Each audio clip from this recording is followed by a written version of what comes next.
awesome. I think you won't be disappointed. Folks, if you have some questions, get them stored up. I'm sure you do.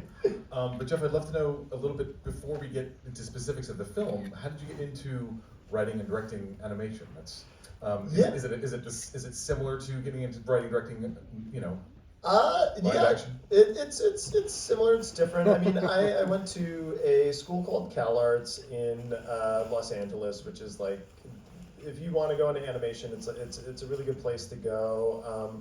But I graduated. I was like the worst person in my class. It took me like 3 tries to even get into the school, and when I left, I couldn't really find a place in the industry. I worked a lot. I was an editor on the Beavis and Butthead reboot. Love Beavis and Butthead. It was a lot of odd jobs, and then one of my friends from college, this guy Mike Rianda, who I co-wrote and co-directed Mitchell's versus the Machines with. Thank you. He was writing on the show called Gravity Falls, and he worked on the first season, and he was leaving to go work on his own project, and he was like, "Hey, do you know anyone who's funny? Who might want?" And I was like, "Me? Can I write on the show?" And he was kind of like, would you take a test? Like he had no faith in me, but he gave me a test to write on the show, and I did it. And that's not a thing. That's not like a normal sanctioned thing in the industry. I think it was his way to have an excuse to say no if I didn't pass it. But I worked really hard on that, and then he was surprised. He was like, "Oh, actually, this is really good." And he showed it to Alex Hirsch, and then Alex Hirsch hired me on that, and I wrote on season 2 of that show. And then when Mike got a chance to make Mitchell's versus the Machines, he was looking for a co-writer, and he brought me along. And then we got to, Chris and Phil kind of backed us. Chris Miller and Phil Lord backed us directing that film because it was our vision, and then we got to make that, and that led to this. Well, I mean, I love Mitchell's versus the Machines. I know Oh, there are thank fans you. here too. We actually showed it as part of our Amazing! our favorite films of the year. Of that Oh, particular incredible! Year. But is that a jump to you're writing for animation, and then all of a sudden you're directing for animation? What did that entail, the directing that film, and what did you learn from that to this? It was amazing. It was like getting to work with Chris and Phil was kind of like getting paid to go to graduate school or something. Like it was so. They're restlessly inventive. They have no ego about it's like best idea wins. Anyone on the crew can pitch anything, and if it works, it works. It's not like this is my idea, it has to be this. It's like whatever solution, we're all on a boat together shoveling water out, just trying to get to the release date. Like so they really taught us a lot about how to just kind of play to the buzzer and keep editing and keep changing things and never kind of squint or be satisfied and really hold ourselves to a high standard. It was a thing Phil told us initially, where we're like, we want to make like a really great animated film, and he's like, I think your goal needs to be like undeniable greatness. And we're like, oh, okay, that's a high bar, but it was really aspirational for us. And then co-directing is one thing. It was Mike's film. It was based on his family. I was there to support him, and then this one I was making all of the decisions myself, and it's terrifying. It's so nice to have someone else with you to be like, this makes sense, right? This is good, this is bad, we like this, we hate this. But when you're on your own, it's frightening. So what's the order of business then? Okay, this is your baby. What are the first decisions that get made? Script. Script. So initially, we had a script from a writer. The original version of this film was very different. The Turtles were like in high school the entire time. It was a lot of like talking about feelings and dealing with like social structures and like a little bit of crime fighting. And it was like a very different, far more boring film. So while that script was in development and being worked on, and I had nothing to do with it at that point, I just focused on visual style, and it was really building mood boards, watching a lot of movies, figuring out tonally what is this going to be. figuring out the kind of like teen drawing style, like making it the Spider-Verse movies so beautifully make their films look like living comic books. Ninja Turtles are a property that's been comic books, it's been an animated TV series, it's been a live action movie. Like picking one of those didn't feel right. And because we're leaning into it being a very teenage property, teenage actors for the first time ever, we decided to look at teen drawings, like the way you draw when you're in high school and you haven't been received formal art training yet.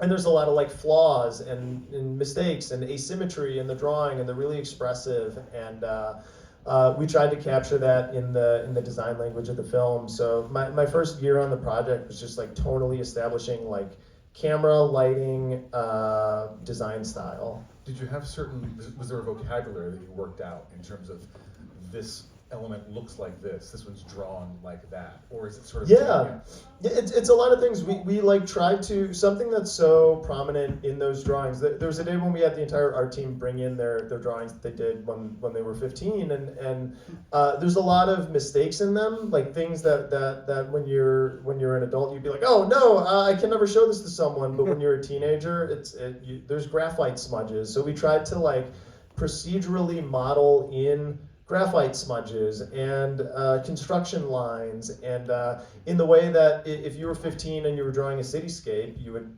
sit down, you draw one building, and it would be very square and neat, and you'd do each of the windows, and you'd be like, yeah, this building looks great, I'm a genius, I'm the best artist that I have to draw 100 of these, oh boy.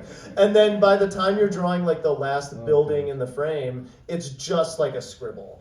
So like depth of field in the film is the further things are from camera, the more poorly drawn they get, which was our solution instead of photographic bokeh. I love the hatching. Oh, thank you. Often that comes in there. Yeah. I'm also curious about light sources. I love how the light sources have this sort of squiggle thing, which winds up giving it so much like actual energy. It has a sort of like dynamism to it. There's a lot of that was then, we had a 2D animation effects department. We decided like doing stock CGE explosions was not gonna feel right with the visual style that we were creating. So we wanted to kind of mix media, and we put in these, we hired these like 2D animators to do these very almost experimental animation, scratching on 16mm film style. Like we were looking at like Stan Brakhage films like Mothlight, and like just to have that like energy and chaos in the smoke, and make things feel at all times like expressive and almost anti-animation convention. It's gorgeous. Thank you. I'm curious. I mean, I know that sort of by convention these take a long time, and I'm wondering how you kind of keep the whole thing in your head over that length of time to sort of make sure that 2 years into it, you're actually not veering off in terms of what you want to do. Yeah, I mean, it's a lot of going back to like you get really lost in it at some point, and then you go back to like images that really matter to you when you started, like those early aha moments, and be like, you'll go back and you'll look at them and be like, why was this so promising? Why did this excite me? Am I delivering on this? This had so much promise. How do I? So I was looking at a lot of the early VizDev art and mood boards that I had put together, and just always kind of like holding ourselves accountable to what we were aspiring to. And so you've got on one hand this incredible group of experienced voice actors, then you've got these 4 teenagers, and I'm curious about, were there 2 different processes involved there, or they were all sort of working together? Sometimes they're all working together. I mean, we recorded the kids together at the same time, and this is not, this is almost never done in animation, especially in big studio films like this, because it's so technically challenging to have 4 actors recording at the exact same time, stepping on each other's lines, talking over each other. It was an audio nightmare. The post team wanted to kill us, but we they were so good though. But so we recorded them in that way, and we would just let the tape run, and they would just like keep talking in between takes, and sometimes they would share YouTube videos, and they would talk about what's going on in school, and a lot of just those not for the movie conversations would then either end up in the movie or would become things that we would write to. And there's a day when one of the kids, Micah, Abby, like tried doing an impersonation of a New Yorker, and Seth was like, "That's so funny. Everybody do what you think a New Yorker sounds like." And then they just went on for like 2.5 minutes about bacon, egg, and cheese sandwiches, and we just took that and put that in the film, and we're like, "There's no way to write. That's unwritable comedy." So it was a lot of like opening ourselves up to finding these like real improvisational moments with the actors. And it's such a New York film, like filled with all these details. Yeah. From Staten Island, I love that they go to Staten Island. Yep. Like somebody just best borough. Somebody said Yeah. Paul Rudd. Yeah. It's the best borough, bro. Yeah. It's not, is that not true? Is that that's not true? But I appreciate it. But there's so much overlapping dialogue. It's almost like a Robert Altman film at times. Where Yeah. There's textures. That was a big inspiration. Like Altman does it a lot. Like Nashville is one of my favorite films. Like Safdie brothers are kind of modernly do that. Like Cassavetes films, there's like a realism. Like I don't know, he seemed like a filmmaker who's very concerned with like capturing truth, like just like true moments between characters, and that became a thing that we would look at and tried to make that type of an animated film as opposed to, I think sometimes voice actors are in a booth, they're not working with other people, and the trend in animation for 100 years has been to do very like affected vocal performances, and some of them are really brilliant, and sometimes they feel stock, and we just wanted to go for something really authentic.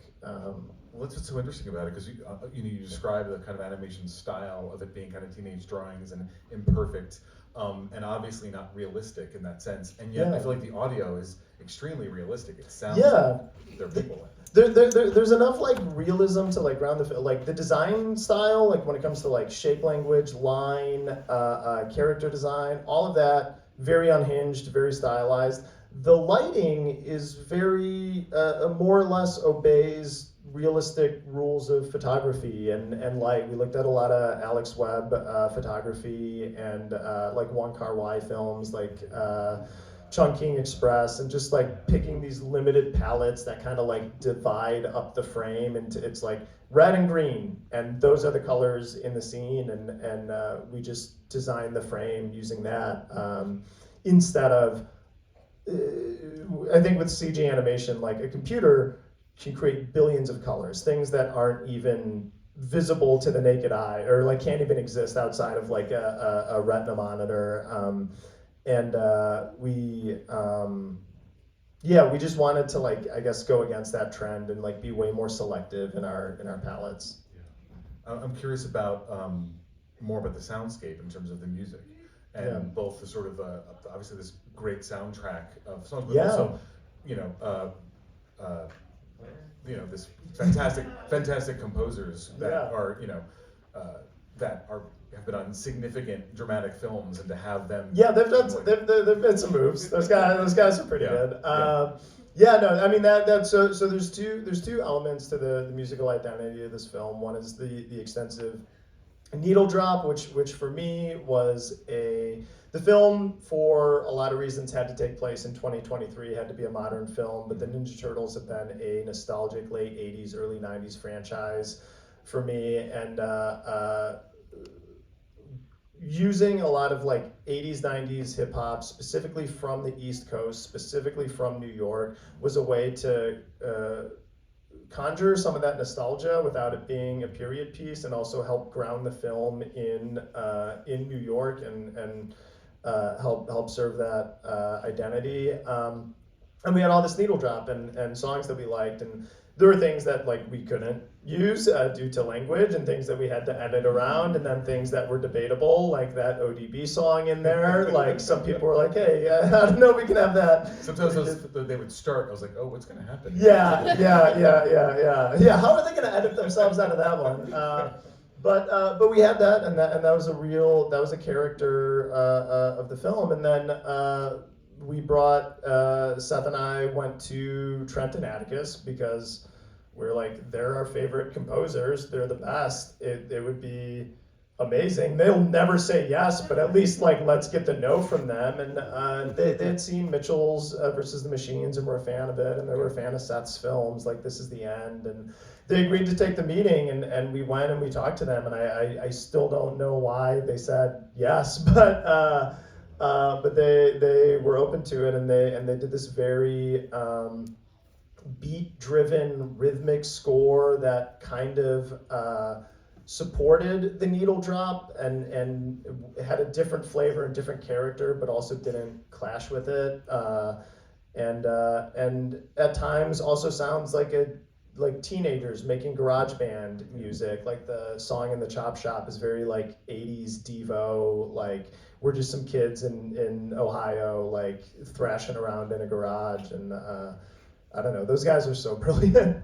Yeah, that sort of drone sound is going to haunt me. Yeah. And I saw we have a fair amount of kids here, and I think that was probably the scariest. The sound that sound. Oh was yeah, probably the scariest part of the film. of course. All right, questions from the audience. I know there are some right here in the center. Yeah, so this is kind of a niche question, but it kind of concerns the sound. Love it. So I really love that there was a reference to the infamous karate rap music video. Yes. So I guess, first of all, I guess my question is how did that end up in this? But also, if you've ever seen it, and if the next movie might have a reference to the Sister Sensei movie that they made after that. I will, I'm gonna have to do some Googling after this. That one, he's referring to the I'm a Ninja that plays at the end of the training montage. That was something that our editor, Greg Levitan, who was also our editor on Mitchell's, added one day, and it was like, it's hard to say this without knowing Greg, but it's like such a Greg thing. And it's like, oh, of course Greg added, what is that thing? What's that from? What is... and then we had that in there for a while, and a lot of like half the crew would be like, we're gonna get rid of that eventually, right? That's stupid. That has no business being in the movie. And then at some point we did get rid of it, and then like 40, 50 people, like executives, were like, what happened to the I'm a Ninja thing? That was like my favorite part. And then so we brought it back, and like I think even up until the last minute, it was a debate whether or not we were going to have it in the film creatively, and then if we were going to spend the money to legally clear it when the budget was getting really tight. But yeah, it made it in. I'm glad you caught it. How do you add or take away something like that? Is it fully animated and created? The good thing is that it just sits on top of it, so it can go away. There's no character interaction. But yeah, if there's a mouth animated to it, you're in trouble. Okay. Was it public domain? Sorry, the question. No, sadly. Music, no. Okay. Right here? I was just curious, how soon into the creation of the movie did you know that you wanted to make changes to the original story, like Splinter becoming a father figure to the turtles? So how far Yeah. into the process did you want to make changes? That was pretty early. That was like so when we completely changed the film, that was like 2 years into the process, which from animation standards is way too late. Never do that. The studio is very afraid. But the changes to the like Ninja Turtles canon was something that when we set out to do this film, I'm a Ninja Turtles fan. Seth is a Ninja Turtles fan. But also, like, we don't want to assume that people seeing the movie are just going to like it because it's Ninja Turtles, or are going to have any idea what any of these characters or any of this backstory is going into it. It's not like Spider-Man, where it's like you've seen the story 100 times. It's been different a lot, and it's been a little bit less notable. So our goal was to make it make sense to anyone, like any person with no connection to the Ninja Turtles, hopefully could come in, sit down, watch the film, and be engaged by it, and care about the characters and care about the relationships with no prior knowledge needed. So that was pretty early on. More questions over here? I was so taken with the character animation, it's so distinct. Were you guys doing like actual smears? Because it really looks like it. Yeah. There's some CG smears. A lot of the CG animators had a 2D drawing tool, so they could actually like draw streaks and put that into the animation, and that's also where a lot of the lines and designs and little like flourishes and embellishments came from. And it was a very French animation crew, a lot of people who came from 2D animation backgrounds, and I think they were really excited to be able to cut loose in that way and go back to drawing things. I'm gonna look towards the back. I see center here. Yeah. Yep. Oh, No, sorry. The way back. Yep. You exactly. Go ahead. Are you going to make a sequel? Yeah, we're making a sequel. You know it. Yeah. That's all I can say. Right here. Yeah. So in this theatrical release and even seeing it tonight, it gave me a real feeling like, man, this is one of the best hip hop 50 moments I've had all year. So knowing, well, I know how like the marketing of the film works and all that, but as a director and what you can say working with the audio and music folks, what was y'all mindfulness around like this will be coming out at a time of hip hop 50 and the impact of that? Even the irony of like Ice Cube being a villain in New York. Yeah, no.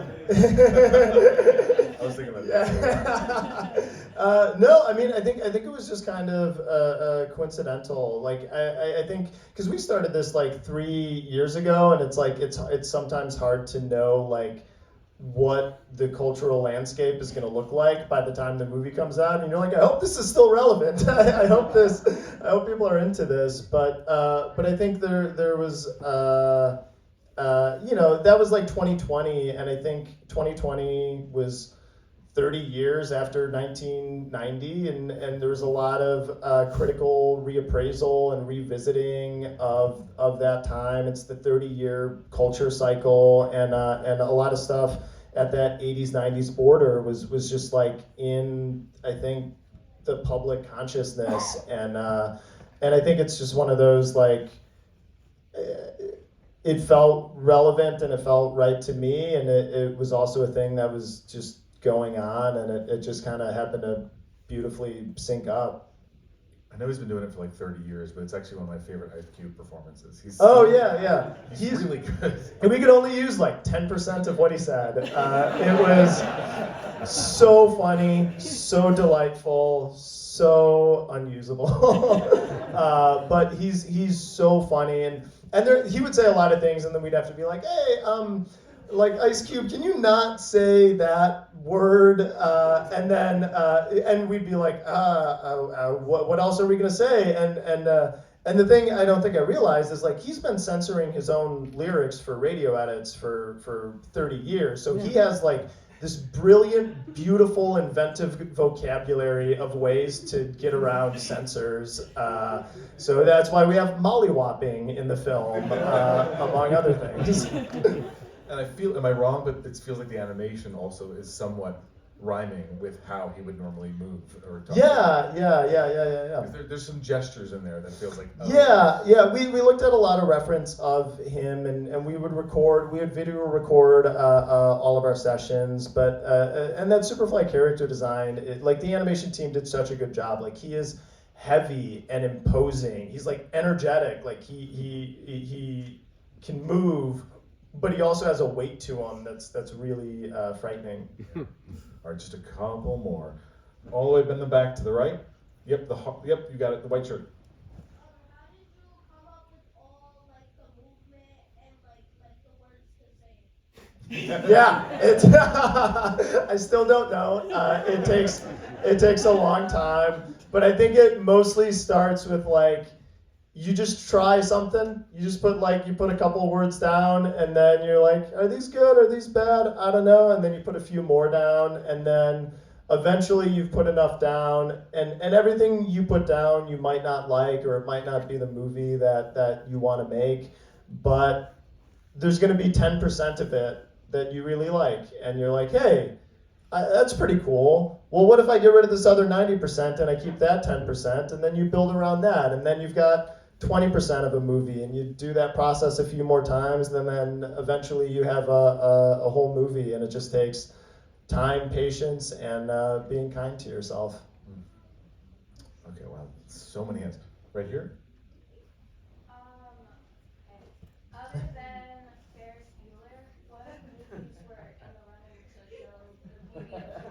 Other than Yeah. Ferris Bueller, were there other films in the running for that? Ferris Bueller was not our first show. I mean, we had like Breakfast Club. We had House Party at one point. We had one of our editors did a very fun thing where they put Carrie in there, and it was like Carrie like becoming homecoming queen, and it's waving, and right before things go bad, the turtles went in the sewer, and they're like, "Oh, good job, Carrie, you did it." And it's like that's very funny for us, but would be alienating for half our audience. So we didn't go with that. But Ferris Bueller made the most sense because it just had this like image that was unattainable to them, like crowds of people, parades, like a teenager being worshipped, which was the furthest possible thing from their reality. So we landed on that. Furthest thing from most of our realities. Yeah. Very relatable to watch Ferris Bueller and wish that you had that high school experience. Right here? Yep. So what things from your childhood influenced the animation and like the story? Also links after Strider. What things from your childhood influenced the animation and story? Yeah, I mean, I like it's a great question. I mean, the Ninja Turtles toys were a big influence on the design of the film and those kind of weird, wacky, wonderful designs. But I think also like I grew up in a kind of unconventional family. Like I was adopted by my dad, and I never like. I don't know, the idea of like Splinter being this like a kind of adoptive single parent, like trying his best and working really hard to raise his kids was not something that I saw in a lot of kids films when I was growing up, or at least in a way that felt real to what I was experiencing. So that was the thing that I think I really pushed for in that backstory, and really instead of like a sensei-student relationship, making it a like overwhelmed dad, a lot of kids struggling to do their best relationship. It really sort of stands and works as an empty nest film. Yeah. And I gotta say, more than multiple friends of mine who have kids have seen the film and like were crying because of that aspect of the film. It's there. It absolutely works in that level. Okay, this is going to have to be right here. Yes. I was looking at the cast list because it's just an insane cast, and I see that you play man who loves being young and free to go places. That's true. Yep. So you're asking about Jeff's Yeah, so in the Mitchells versus the Machines, I have a line where it's like the robots are like, "Who likes fun?" And there's guys like, "I like fun," and that's me. And then it's like, "No, I really do love fun. That's what people say about me." And in that movie, I was credited as guy who loves fun. And then that was a joke that we threw in before a screening, just because we're like, it would be nice to have a laugh here. And then it got a huge laugh, and we decided we're like, well, we have to keep this now. And then no one's going to do a better job than me. Pay up, studio. And then as a joke to myself, I credited myself as a man who loves being young and free to go places. Wow. We have to end there, Jeff. Oh, Now that we know this about you. Yeah.